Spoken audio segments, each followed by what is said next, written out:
एक समय की बात है, एक छोटे से गांव में एक बुजुर्ग महिला रहती थी। उनका नाम राधा था। राधा बहुत ही दयालु और सहानुभूतिपूर्ण थी। वह बहुत गरीब थी, लेकिन उनकी गरीबी उनके स्नेह और दया को कभी कम नहीं कर सकी। राधा का एक ही बेटा था जिसका नाम रामू था। रामू किसी नगर में नौकरी करता था और अपनी माँ से बहुत प्यार करता था। रामू हर महीने अपनी माँ के पास आता था, उसे पैसे देता था और फिर वापस शहर चला जाता था। लेकिन एक महीने रामू नहीं आया, फिर दूसरे महीने भी वह नहीं आया। राधा को बहुत चिंता हुई। उसने सोचा कि उसके पास पैसे तो हैं, लेकिन उसके बेटे का ख्याल उसे चैन नहीं आने दे रहा था। वह रोज बेटे का इंतजार करती, लेकिन रामू नहीं आया। अंततः राधा ने फैसला किया कि वह शहर जाएगी और अपने बेटे का पता लगाएगी। राधा ने अपने सारे पैसे जमा किए और शहर के लिए निकल पड़ी। शहर में पहुंचकर उसने अपने बेटे को ढूंढना शुरू किया।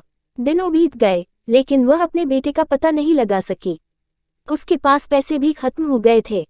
राधा की चिंता बढ़ गई, लेकिन उसने हार नहीं मानी। एक दिन वह एक दुकान के सामने बैठी थी और रो रही थी। दुकानदार ने उसे देखा और उसके दुख का कारण पूछा। राधा ने अपनी कहानी सुनाई। दुकानदार ने उसे अपने बेटे के बारे में बताया। रामू ने एक हादसे में अपनी जान गंवाई थी। राधा ये सुनकर तोड़ गई। उसने अपने बेटे के नाम की मिट्टी अपने हाथों से चूमी। उसकी आंखों में आंसू थे, लेकिन उसके मन में एक आशा थी।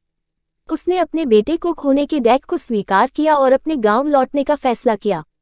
राधा की कहानी हमें ये सिखाती है कि जीवन में कठिनाइयां आएंगी, लेकिन हमें कभी हार नहीं माननी चाहिए। उसकी कहानी हमें दया, सहानुभूति और प्यार की शक्ति के बारे में भी याद दिलाती है। दोस्तों, आप लोगों को मेरी आज की स्टोरी कैसी लगी? कमेंट करके जरूर बताइए। हर दिन ऐसी कहानियों को देखने के लिए सब्सक्राइब और लाइक शेयर करें। धन्यवाद।